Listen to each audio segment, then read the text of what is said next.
বন্ধুরা, আপনারা কি কখনো আদা চাষের কথা শুনেছেন? আদা ঠিক কিভাবে চাষ করা হয় এবং এর থেকে কিভাবে কোটি কোটি টাকা উপার্জন করা যায় তা কি জানেন? আমরা যে আদা ব্যবহার করি তা আমাদের বাড়িতে পৌঁছানোর আগে কোন কোন প্রক্রিয়ার মধ্যে দিয়ে যায়?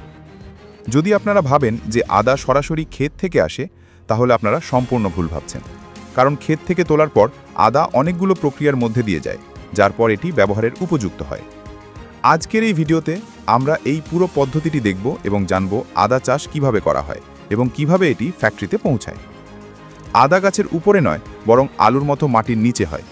এপ্রিল থেকে জুন মাসের মধ্যে এর বীজ বোনা হয়।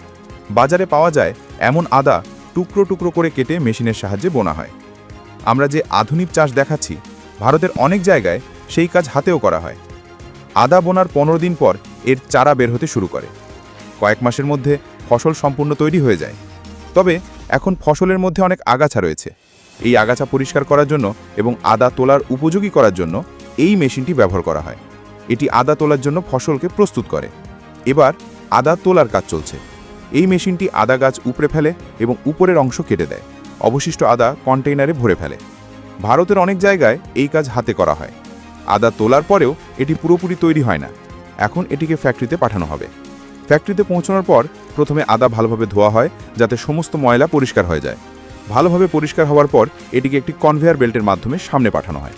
এই সময় কর্মীরা আদার মধ্যে থাকা নুড়ি, পাথর এবং খারাপ আদাগুলো আলাদা করে ফেলে। এরপর আদা শুকানোর জন্য ছড়িয়ে দেওয়া হয়। কয়েক ঘন্টা শুকানোর পর আদার রং সম্পূর্ণ বদলে যায়। এখন পরবর্তী প্রক্রিয়া শুরু হয়, যেখানে শুকনো আদা কনভেয়ার বেল্টের সামনে পাঠানো হয়।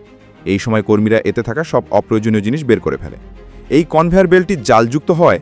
যদি কোনো পাথর বা পোকা থেকে যায়, তাহলে তাও বেরিয়ে যায়। কনভেয়ার বেল্ট থেকে সোজা আদা এই মেশিনে পড়ে, যেখানে এর খোসা ছাড়ানো হয় এবং আদা অনেকটা পরিষ্কার হয়ে যায়। এরপর এটিকে আরেকবার হাই প্রেশার ওয়াটারে ধোয়া হয়। এরপর লেজার স্ক্যানিংয়ের পর কনভেয়ার বেল্ট থেকে এটিকে প্যাকিং বিভাগে পাঠানো হয়, যেখানে আদা প্যাকিং করে বাজারে পাঠানো হয়। বাজার থেকে এই আদা আমাদের বাড়িতে পৌঁছায়। আমরা এটি দিয়ে চা এবং অন্যান্য অনেক কাজ করি। আজও ভারতের কৃষকরা এইসব কাজ হাতেই করেন। হাতেই আদা তোলা হয়, এরপর সেগুলিকে শুকানো হয়। তারপর এগুলি বাজারে পাঠানো হয়, যেখান থেকে এটি আমাদের বাড়িতে পৌঁছায়। তো বন্ধুরা, আদা চাষ সম্পর্কে আপনাদের কি বলার আছে আমাদের কমেন্ট করে অবশ্যই জানাবেন।